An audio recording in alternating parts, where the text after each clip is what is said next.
Okay, all, let's start our new section. Our new section is section 2.1. And in section 2.1, we are discussing more on functions and their graph. More on functions and their graphs. Correct? There is a lot to talk about functions, and slowly we'll start talking and see what can we say about functions. Or here we want to discuss more.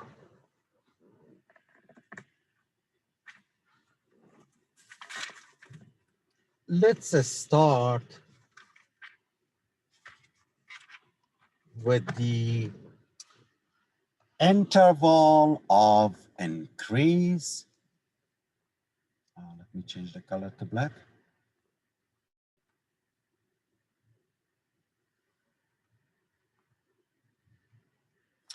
Interval of increase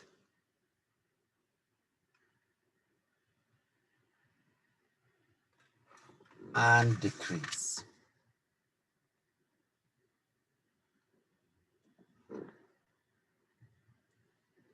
Interval of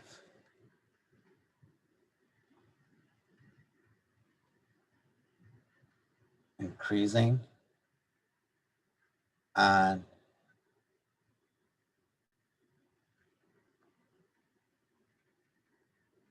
decreasing.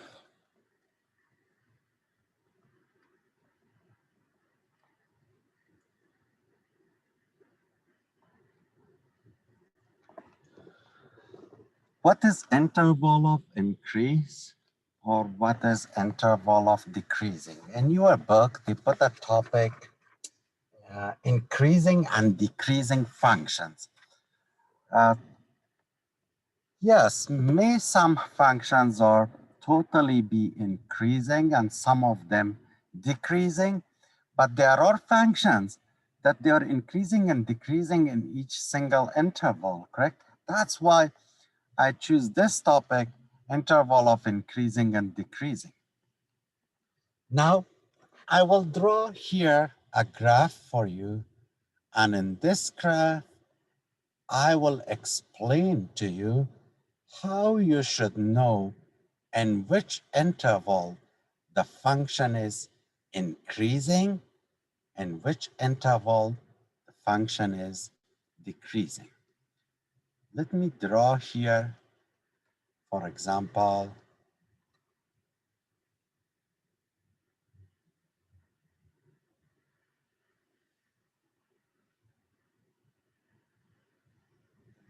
a graph like this. Correct?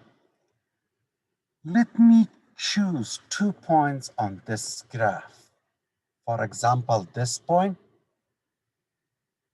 Of course, any point that you choose on a graph, it has an x coordinates. Let's name it x1. At the same time, that point has a y coordinate, and let's name it f of xn. Correct? F of x1 or y1, because we are dealing with functions. Even I'll put here f of x instead of y, correct, or y. If it's x1, that point will be f of x1, correct? And let me choose another point on the graph, for example, maybe here. Of course, this point has also a coordinates of x, which I'll name it x2, and has a coordinate of y, which I'll call it f of x2 or y2. Correct? Both of them is the same. F of x1 or y1, they are the same. Now, here I will talk about something. When a function is increasing, when you can call a function is what? Increasing.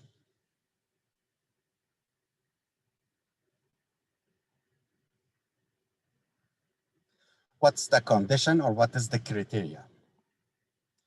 If your x1 is less than x2, you see clearly here x1 is less than x2. Maybe x1 is -3, x2 is 2, right?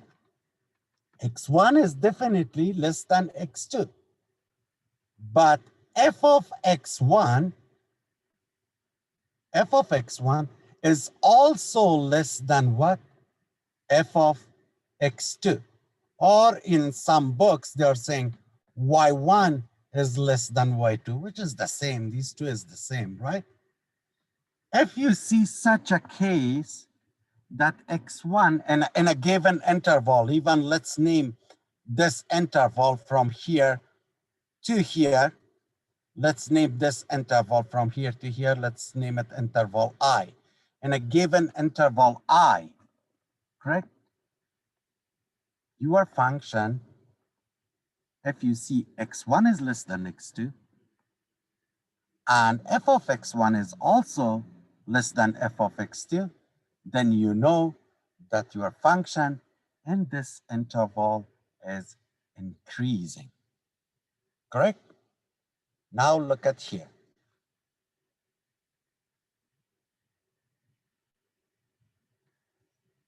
I'll graph another function for you.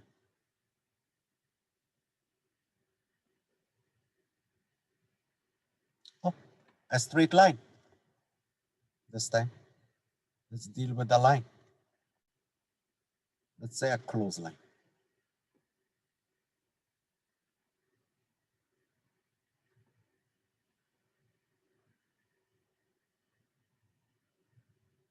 Okay, this is your interval I from here to here.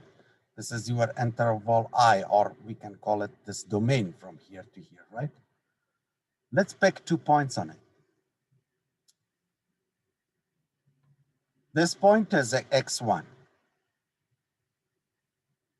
And this one will be f of x1. Let's pick another point on the graph. Here, this point is x2. And this point will be f of x2. You're talking about decreasing.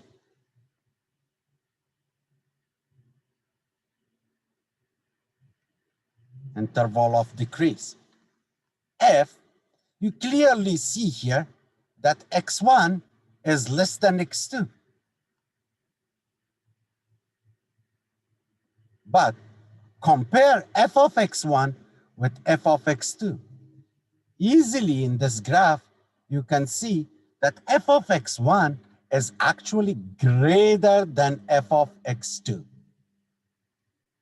Or in a simple language, y1 is greater than y2. If you see such a criteria that x1 is less than x2, but f of x1 is greater than f of x2, immediately in that interval, your function is decreasing, correct? This is all about increasing and decreasing, or in general, interval of increase, interval of decrease.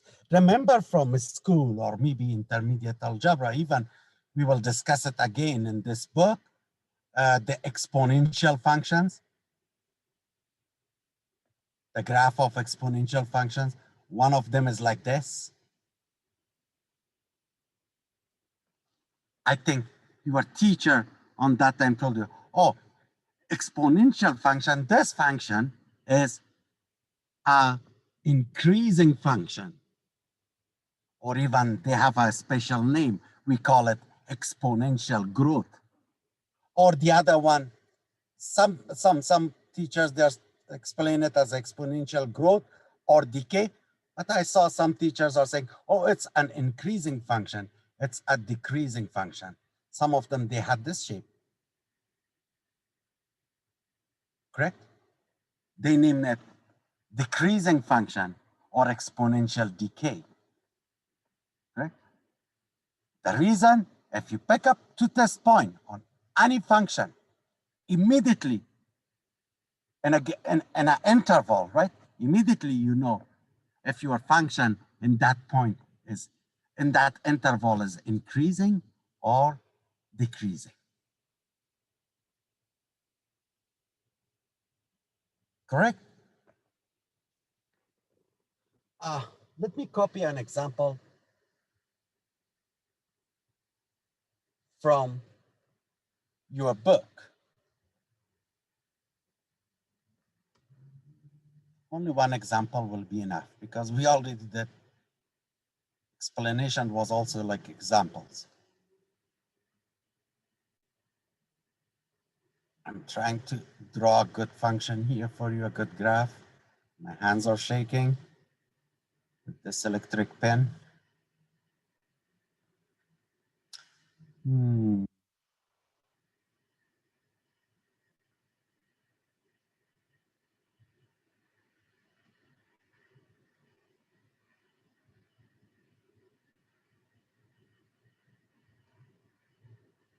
Something maybe like this.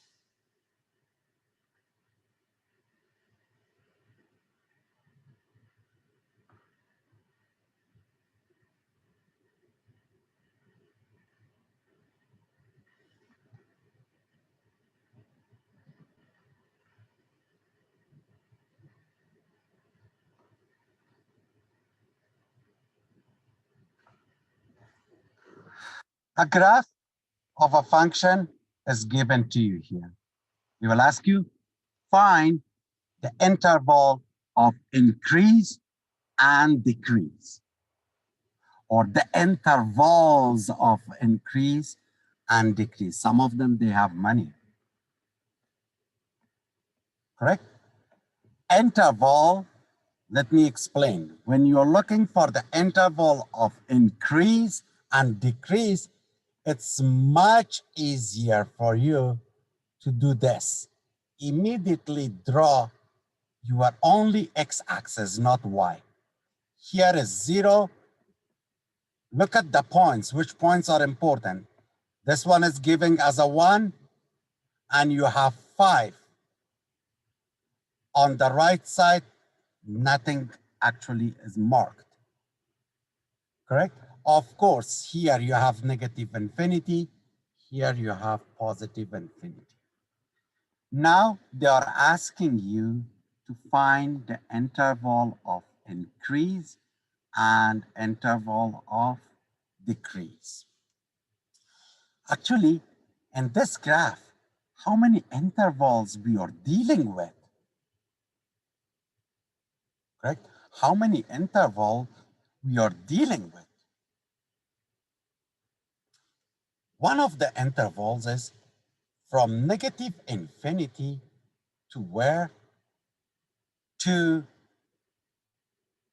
even if I remove 0 because there is no special point in 0, from negative infinity to 1. The other important interval is from 1 to 5. And there is another interval from 5 to infinity. You are analyzing the behavior of this graph. We call it the behavior. In some books, they are saying, oh, these are all characteristics of a function, correct? Characteristics of behavior. And which interval, what the function does actually, correct? Look, when you are dealing from negative, an interval from negative infinity to 1, of course, for 1, I will use bracket because 1 is on the graph, this interval, okay? The function is actually decreasing because if I pick up 2 points here, correct? This is x1, and this point is, for example, x2. x1 is less than x2. Also, f of x1 is less than f of what? x2. I can see it. F of x1 is less than f of x2. Then, in an interval from negative infinity to 1, the function is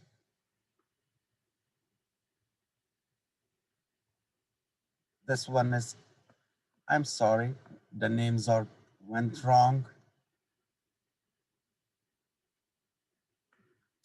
This one is x1. This one is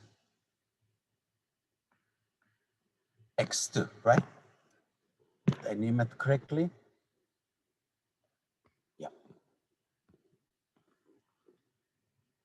F of x1 is greater than f of x2.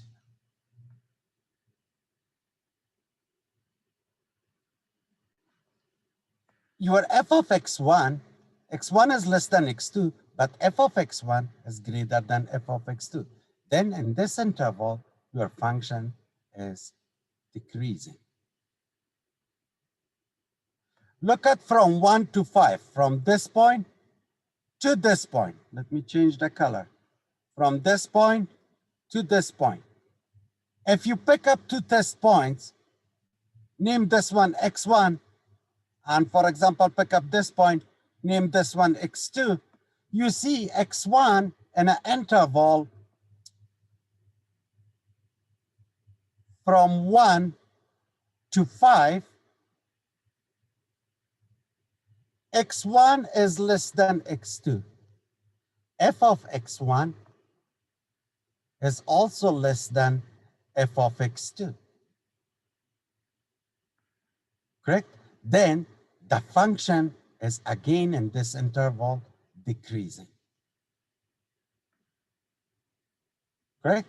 Last interval from 5 to infinity. If you pick up two test point, x1, for example, let me show with green. If I name this point x1, and if I pick this point x2, correct? x1 is less than x2. But you see easily that f of x1 is greater than f of x2. Then the function here, sorry, increasing. Why I write decrease? I'm saying increase, then I put decrease there. Something is wrong with me here, increase. What I say, I'm not writing that. Here in this interval, again, it's what? Decreasing. You just to compare, you just need to compare 2 points in the interval. And remember these two conditions. If you remember these two, then it's easy to understand where is the interval of increase, where is the interval of decrease. Right?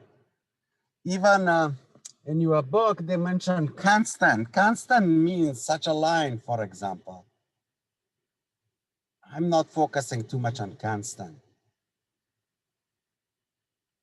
This point x1, for example, this point x2.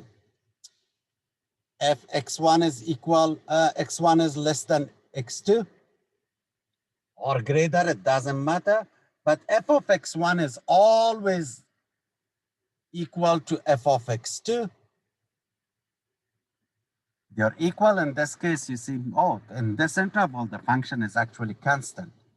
It's not going up, it's not going down. It stays the same, it's constant. Correct? Next topic that we want to discuss here is relative maxima and relative minima.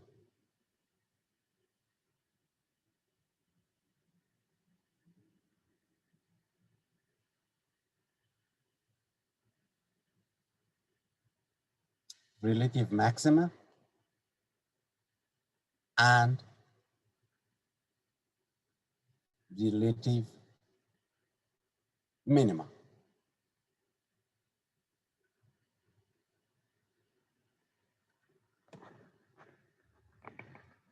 Or relative maximum and relative minimum. Correct? In some books, they call it also local maxima and local minimum, correct? Instead of relative, we use the word local. What is the relative maxima and what is the relative minima, or what is the local maximum and the local max and the local min? Let's explain it in a graph.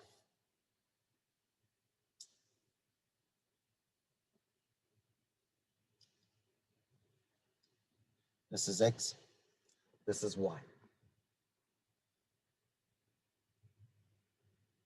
Let's graph this. If I consider this point and this point in a given interval I, correct?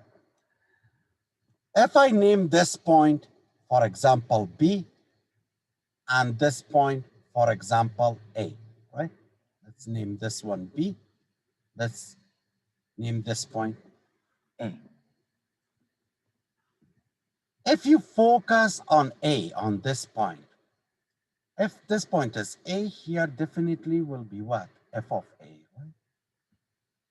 F of A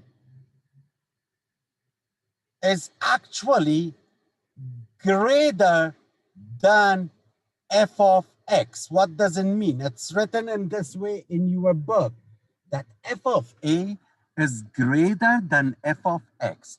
It means this point, the value of this point is the highest than the any other point of the graph. That means f of x, any other point, correct?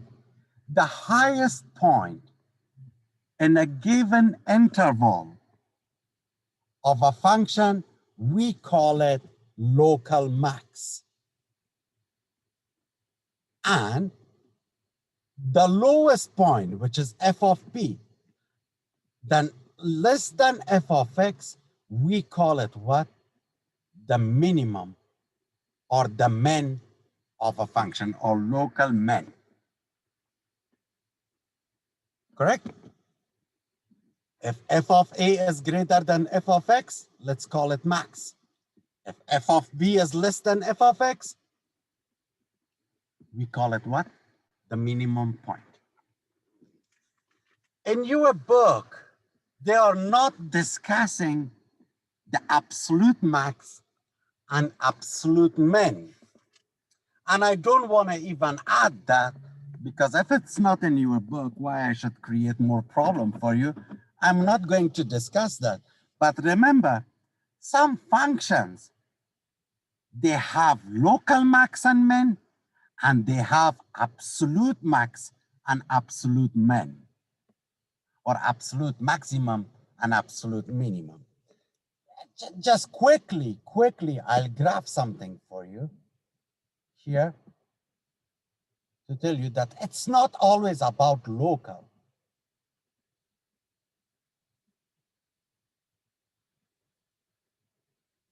Look at this graph.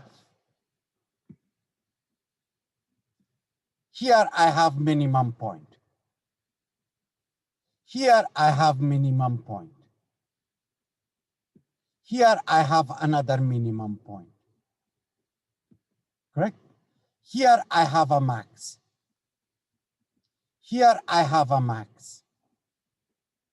And here I have a max. Correct? This one, you can call it absolute max. Absolute max, the highest point of the graph. This one will be the absolute min. The others, they are local max and local min. I mentioned I will not explain it to you, but I did. But definitely, you will not solve problems for absolute max and min. Only what they discuss at relative max and relative min, which is local max or local min. Correct? Next topic, symmetry.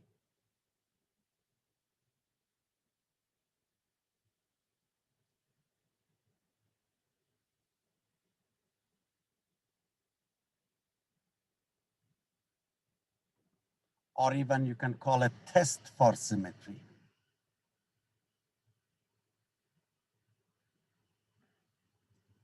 Correct? Test for symmetry or symmetry.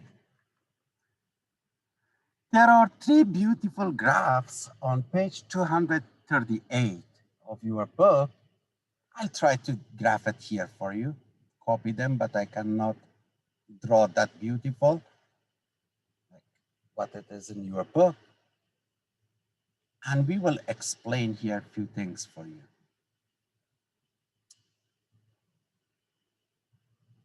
The first one is a graph like this.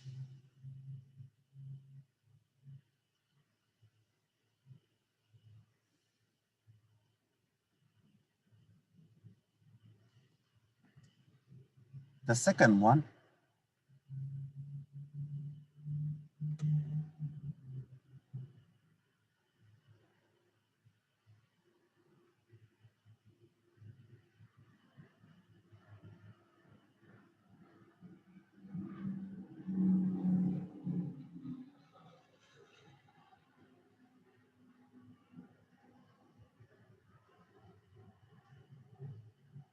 is a graph like this.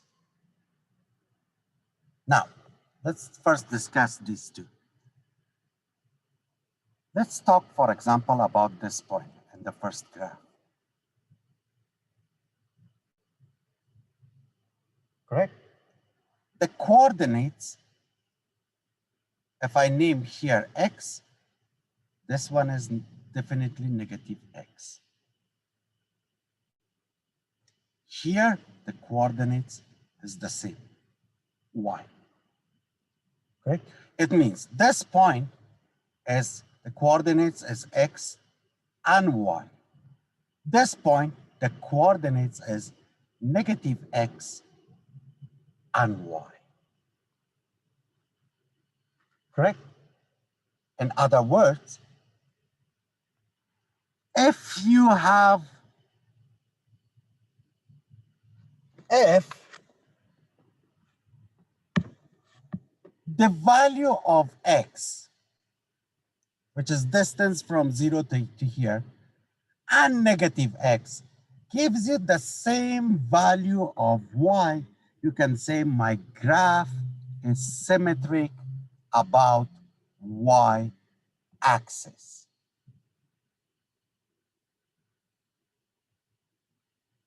Correct? Look here. If I compare these 2 points, correct? This is one point x, but here you have negative y. Here you have at the same distance positive y. Correct? It means this point is xy. This point is x and negative y. If you deal with such a case, you can say your graph is symmetric about x-axis. And the last one,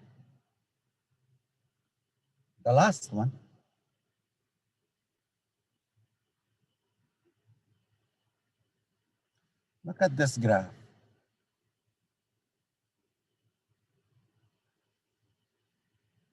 If I pick a point here and a point here, if they are in the same equal distance, because I cannot draw it in an equal distance, here you have xy. This point, the coordinates of this point is negative x, negative y. In this case, your graph is symmetric about origin. Actually, the 3 graphs that I draw here for you, these are called the test for symmetry. correct? Every time that they give you a function to check for symmetry, you have to do this 3 tests. How? I'll explain it here, how you do with numbers or with functions. Let's do an example.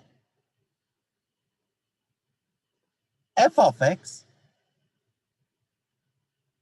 equals, or let's say an equation, not even a function. Let's copy it from your book, not f of x. Let's say even y. Not only function, an equation. Y equals, x equals, not y. Example number 1, x equals. Okay, let's do this. X equals y squared minus 1. Correct? They are asking you to check in this example if this graph is symmetric in respect to y, if this graph is the graph of this equation is symmetric in respect to x or in respect to origin. I want to check it. A, I want to check in respect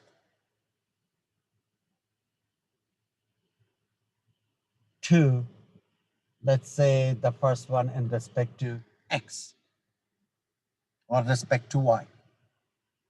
I want to check if my graph is symmetric in respect to y. How? When the graph will be symmetric in respect to y? This one is symmetric in respect to y, right?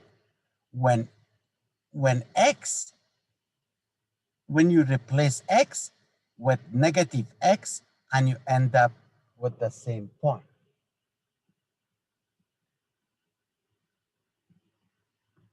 Correct? What I will do here for this test, in respect to y, I'll replace my x with negative x. I will say negative x equals y squared minus 1. Correct? Multiply both sides by negative 1. Then x equals negative y squared plus 1. Correct? Now, why we are doing? When you replace x with negative x, at the end, you are comparing your resulting equation with the original equation. If they are the same still, you can say your graph or your equation, the graph of your equation is symmetric about y-axis, right? To give you a short note, very short note, every time that you are checking symmetry about y-axis,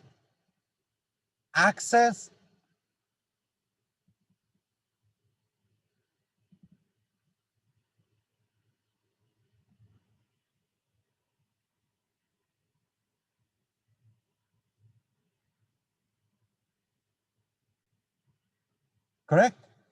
Replace x with negative x and check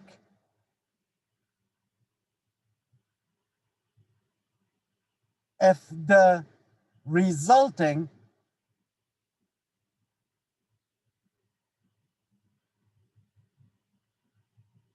equation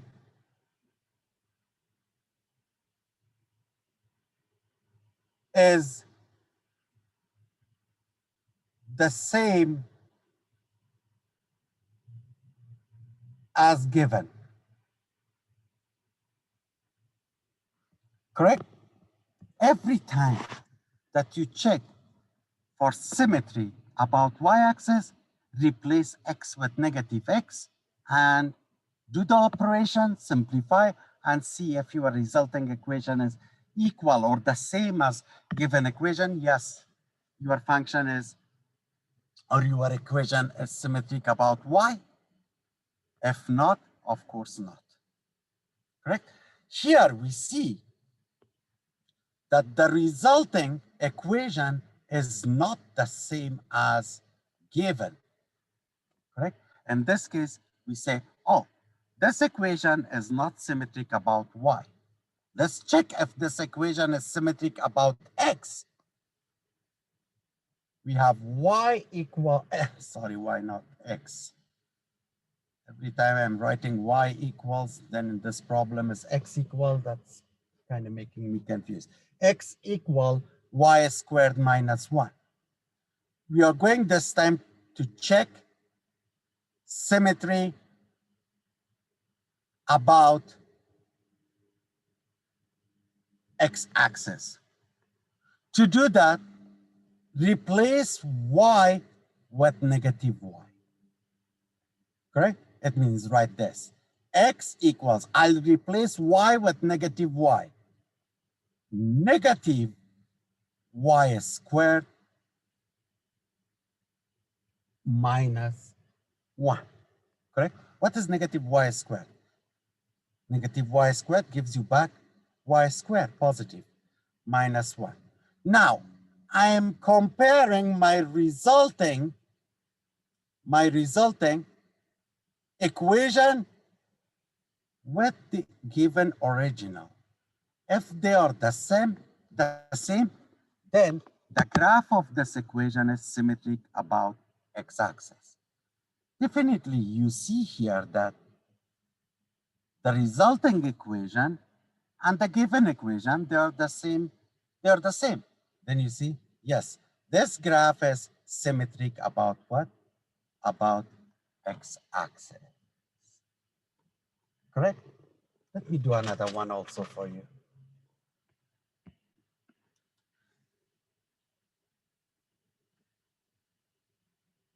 Why it's not changing from red to black? F of x equals x squared minus 9. I want to check if this equation, let me change this one again to y, because I'm talking about equation, not only function. Y equal x squared minus 9. I'm checking if this equation is symmetric about x, about y, or about origin. Let's start with y-axis. Correct? Y-axis. Symmetric about y. To check if the graph is symmetric about y-axis, you have to replace x with negative x. Then you write y equals, replace x with negative x, and do the operation. Square minus 9. Then y equals, what is negative x squared? Negative x squared gives you back x squared minus 9, correct? Now, compare the resulting equation with the original. Are they the same? Yes. Then this equation is symmetric about what? About y-axis. Correct? This was all about checking the symmetry. Correct? How many more topics we have to discuss in this section? There are a lot of them in this section. Okay, I'll stop the first part of this video here. I'll do another one because I don't want to have long videos. It's also difficult to upload and it's also difficult for you to follow. Just check, practice with this part, and soon I'll put part 2 of this video for you. I'll stop here now, the lecture, and see you all in part 2.